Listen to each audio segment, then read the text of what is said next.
Beautification হয়েছে, এত কিছু হয়েছে, তারপরেও কেন ক্রিটিসাইজ করা হচ্ছে নারায়ণবাবু? তার কারণ 2011 সাল থেকে একটা নতুন ট্রেন্ড শুরু হয়েছে বলে অভিযোগ, সেটা হচ্ছে স্কোয়ার ফুটে টাকা নেওয়া। প্রতি স্কোয়ার ফুটে 700 থেকে 1000 টাকা করে পর্যন্ত নেওয়া হয়েছে বলে বহু ফ্ল্যাট মালিক বলছেন। এটা ঠিক না ভুল, ফ্ল্যাট মালিকরা আপনারা লিখুন। কলকাতা শহরে যদি স্কোয়ার ফুটে তোলাবাজি করা হয়, এটা তো বিপজ্জনক। নারায়ণবাবু প্রথমে বলি, আচ্ছা বলুন, প্রভাসবাবু বলুন। আমার কাকে বলবো? বলুন বলুন নারায়ণবাবু বলুন।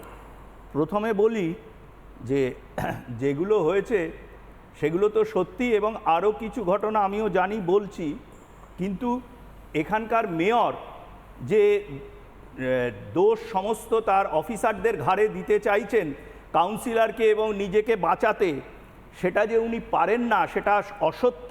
তার কারণ হচ্ছে West Bengal inland fisheries act 1984, যেটা 1993-তে অ্যামেন্ডেড হয়েছে, সেটা filling of any water body যেটা 5 কাঠা বা তার বেশি এবং যেখানে 6 মাস অন্তত জল আছে, সেই ওয়াটার বডি ভরাট করা যায় না। এবং ওনার হাতে যে অস্ত্র আছে সেটা হচ্ছে section 24 of water prevention and control of pollution act 1974 এবং 4D of West Bengal land and land reforms act 1956, যেটা অ্যাপ্লাই করা যায়। এবং সেটা কিন্তু ওকে পুরো মন্ত্রী এবং মেয়র হিসেবে এটা ওর দায়িত্বের মধ্যে পড়ে। সুতরাং উনি যেটা বলছেন যে উনি এগুলো পারেন না বা এগুলো করা যায় না, এগুলো হচ্ছে, মানে উনি মিথ্যে কথা বলছেন পরিষ্কার। এছাড়া আমি বলি যে কিভাবে এদের ইনভলভমেন্ট, যেগুলো বলা হলো, দেখুন আমি একটা এক্সাম্পল বলেছি, দরকার হলে আমার কাছে ছবিও আছে, আমি দেখাতে পারি, যে 3 ফুট ফ্রন্টেজের রাস্তা, তার উপরে 27 নম্বর, এই সল্টলেকের 27 নম্বর ওয়ার্ডের কাউন্সিলর বিনু মণ্ডল তার 4 তলা বাড়ি হাঁকাচ্ছেন। এবং এই বিনু মণ্ডল হচ্ছে অত্যন্ত ঘনিষ্ঠ দুজন এমএলএ, একজন হচ্ছে ওই তাপস চ্যাটার্জি, আর একজন হচ্ছেন ওই ভদ্রমহিলা ঠাকুর, অদিতি ঠাকুরের হাজব্যান্ড, অদিতি মুন্সির হাজব্যান্ডের সঙ্গে, হ্যাঁ, দেবরাজ।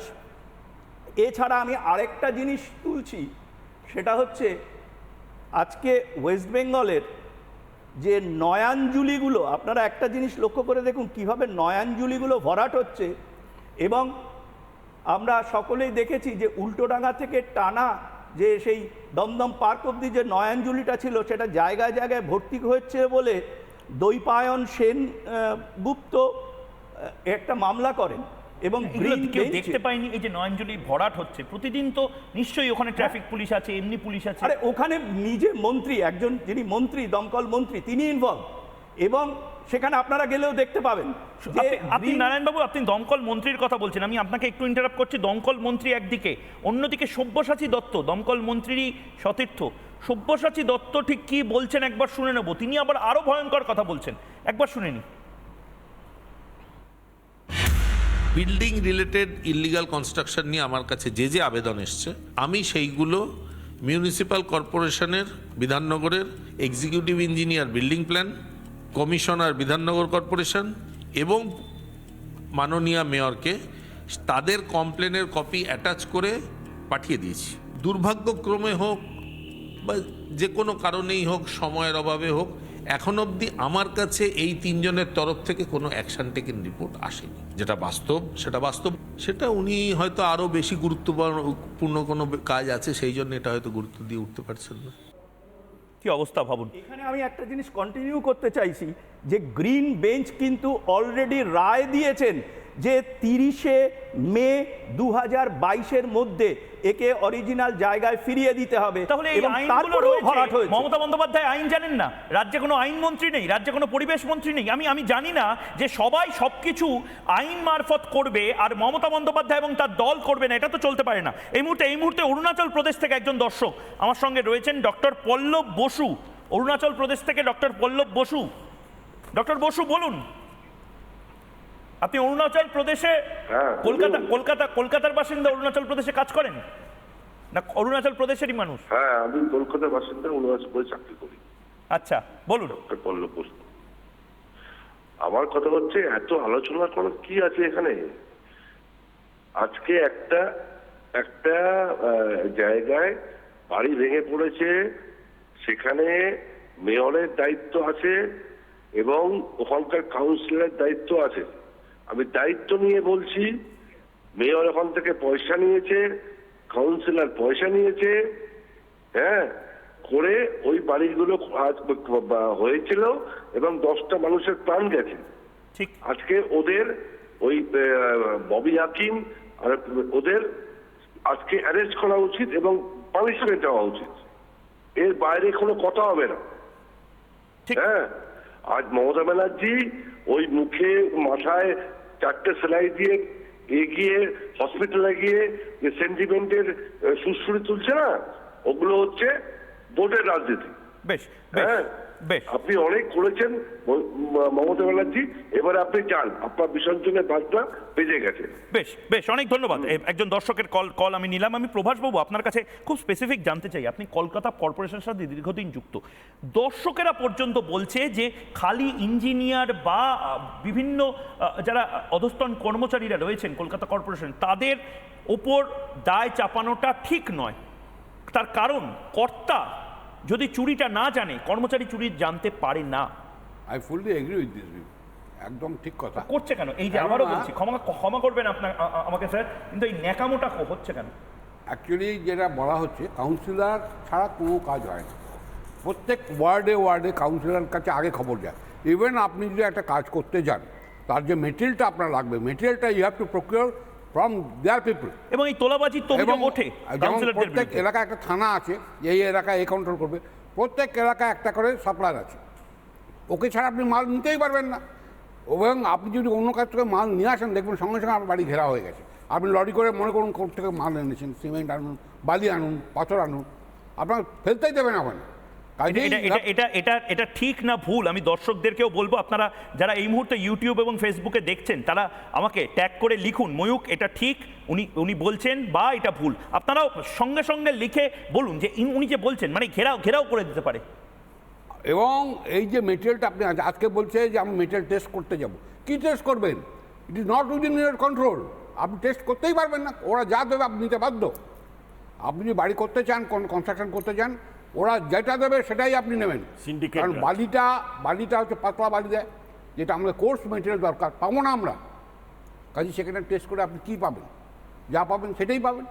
আর যেসব এলাকায় সব বাড়ি হচ্ছে, আপনি ঢুকতে পারবেন না। আপনি ইঞ্জিনিয়ারকে দোষ দিচ্ছেন, লাইফ রিস্ক। আপনার মনে নেই এই যে বাড়িটা দেখতে পাচ্ছেন, এই বাড়িটার পারমিশনটা কে দিয়েছে? যে বাড়িটা আপনি যখন পারমিশন দেয়নি, ওরা করে নেয়। না, তাহলে কি মঙ্গল গ্রহ থেকে এই বাড়িটা হয়ে গেল? এই তো সেখানে এই বাড়ি আমি বানাতে পারবো, আপনি বানাতে পারবেন?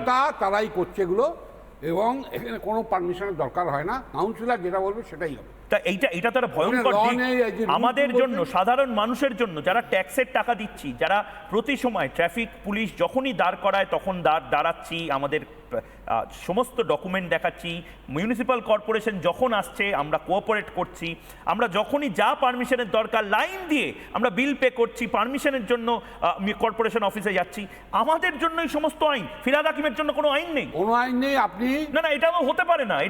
এটা তো হাইকোর্টে যেতে হবে। আপনি যেটা দেখালেন আমাকে এখন, এই যে মাঝখানে একটা বিল্ডিং তুলেছে, হ্যাঁ, এইটা যদি হয় প্রেশার বাল্বটা এফেক্ট করছে। আপনার যদি ডিফারেন্সিয়াল সেটেলমেন্টটা হচ্ছে, যেটা আপনার বড় বাড়ি যার ওয়েট বেশি, সে মাটিটাকে টেনে ঢুকিয়ে দিচ্ছে, পাশের বাড়িটার ফাউন্ডেশনটাকে এফেক্ট করছে। ঠিক। এইটাই হচ্ছে এই করেছেন। সোমেন্দ্রনাথ ঘোষ এই মুহূর্তে, সোমেন্দ্রমোহন ঘোষ এই মুহূর্তে আমাদের সঙ্গে রয়েছেন। দীর্ঘদিন ধরে আপনি এই লড়াইটা করছেন। পুকুর বুঝিয়ে কলকাতা শহরকে একটু একটু করে মেরে ফেলার যে চক্রান্ত তৃণমূল কংগ্রেস করছে, এটা কি তৃণমূল কংগ্রেস সাকসেসফুল হয়ে গেছে? মানে গোটা কলকাতা শহরে কি ম্যাক্সিমাম পুকুর বুঝিয়ে ফেলা গেছে? তৃণমূল কংগ্রেস কিন্তু সব থেকে আগে এগিয়ে এসে পুকুর ভরাট করা যাবে না, তার জন্য 2012 সালে ওয়াটার বডি কনজারভেশন পলিসি করেছিল। 2012-তে? হ্যাঁ, 4 জন এক্সপার্ট কমিটি মেম্বারকে প্যানেলে নিয়ে। কাকে? আমার কাছে সেই নামটা নেই। এই লিস্টগুলো আমরাও বের করবো এবং হ্যাঁ, আমরাও এবং 2012 সালে করেছিল যে উনি আছেন যেখানে কিনা? বলা হয়েছিল কোনো ডিগ্রেডেশন হবে না, যে পুকুর আছে কোনো ফিলিং হবে না, কোনো কনভার্সন হবে না এবং ওটাকে ড্রেনে রূপান্তরিত করা যাবে না। তাই 2012 থেকে আজকে 2024 এই জিনিসগুলো কি হয়েছে? না, হয়তো হয়নি, মানে এটা তার মানে মিথ্যা কথা বলেছিল তৃণমূল কংগ্রেস। মিথ্যা কথা না, একটা ভালো একটা রোজি পিকচার নিয়ে আসা হয়েছিল এবং 2019-এ মাননীয় মুখ্যমন্ত্রী জল ধরো জল ভরো যখন করলেন তখন বললেন যে এই সমস্ত ওয়াটার বডিগুলোকে যেগুলো খারাপ হয়ে গেছে সেগুলোকে রেস্টোর করতে হবে, হ্যাঁ, আরও নতুন করে ওয়াটার বডি তৈরি করতে হবে, কিন্তু সেটাও হলো না। তারপরেতে এই যে 1993 সালে একটা ইনল্যান্ড ফিশারিজ অ্যাক্ট অ্যামেন্ডমেন্ট হলো, সেখানে ছিল যে 5 কাঠা যদি কোনো ওয়াটার বডি থাকে বা তার উপর সেটাকে ভরাট করা যাবে না, কিন্তু এই রাজারহাটের ব্যাপারটা দেখলাম এটা 5 বিঘের ওপর। তো 5 কাঠা যেখানে ফিশারিজ আছে আর এই ধরনের পুকুর যদি ভরাট করা হয় তাহলে আমাদের জীববৈচিত্র্য নষ্ট হবে, ইকোলজিক্যাল ব্যালেন্স। তাহলে আমাদের যে আজকে ময়ূক তুমি একটা কথা বললে না, গার্ডেন রিচে আজকে যদি আগুন লাগে ফায়ার ব্রিগেড তো ওই 3 ফুটের রাস্তা দিয়ে যেতেও পারবে না আর জল পাবে না। একটা এমার্জেন্সির জন্য লোকাল একটা পুকুর থাকা দরকার যেখান থেকে লোকে জল পাবে, ফায়ার ব্রিগেড আসতে দেরি হলেও অন্তত সেখান থেকে জল নিয়ে লাগাবে, কিন্তু সেটা হচ্ছে না। আর একটা হচ্ছে এই যে আমাদের গ্রাউন্ড ওয়াটার রিচার্জ, এইটা অ্যাকচুয়ালি পুকুরগুলোই করে, আর পুকুরগুলো গার্ডেন রিচে তুমি দেখবে পলিউশন অনেক বেশি, কারণ পলিউশন এই কারণেই বেশি, ওটা যে সেটেলমেন্ট হবে, আমরা পুকুরগুলোকে বলি কার্বন সিঙ্ক, এই যে ফ্লো হচ্ছে চারদিক থেকে সাসপেন্ডেড পার্টিকুলেট ম্যাটার ওটা পুকুরে এসে অ্যাবজর্ব হয়, সে পুকুরগুলো ভরাট হয়ে থাকবে। ফিরহাদ হাকিম জানেন না এতগুলো জিনিস আছে একটা পুকুরকে বাঁচাতে। না, আমার প্রশ্ন হচ্ছে ফিরহাদ হাকিম, মমতা বন্দ্যোপাধ্যায় কি এগুলো জানেন কি জানেন না? এগুলো যদি জানেন তাহলে তারা ইচ্ছাকৃতভাবে কলকাতা শহরকে ধ্বংস করার, মেরে ফেলার চেষ্টা করছে। তোমাকে একটা বলি, জাস্টিস আজকে বলেছে পলিউশন কন্ট্রোল বোর্ড হচ্ছে গান উইদাউট বুলেট, মানে গান আছে কিন্তু বুলেট নেই।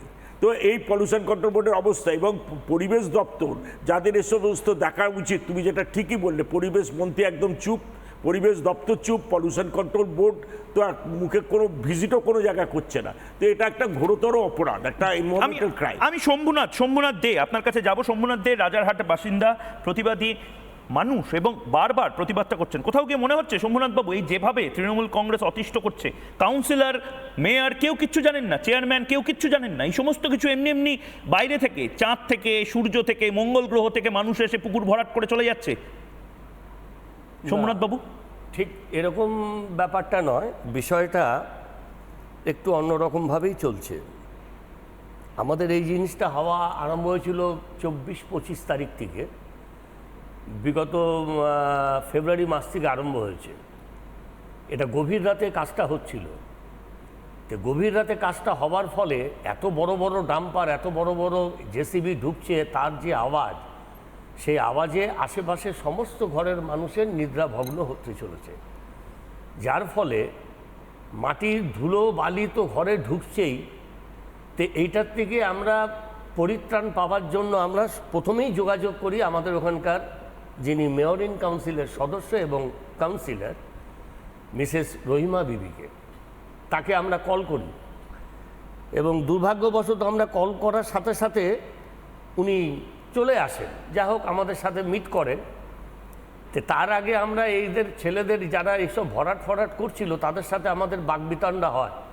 আমরা বলি যে তোমরা গভীর রাতে কেন কাজ করছো, তোমরা সকালের দিকে কাজ করো, গভীর রাতে কাজ করছো, আশেপাশের বাড়ির কোনো মানুষ ঘুমাতে পারছে না, আর বেশিরভাগ মানুষ বয়স্ক মানুষ, তাদের বেশিরভাগ বয়সে প্রায় 60-65 বছর বয়স, আর আমাদের ওখানে মোটামুটি বেশিরভাগ বাড়িতে রিটায়ার্ড পার্সনস লোক। আপনারা পুলিশকে বলেননি কিছু?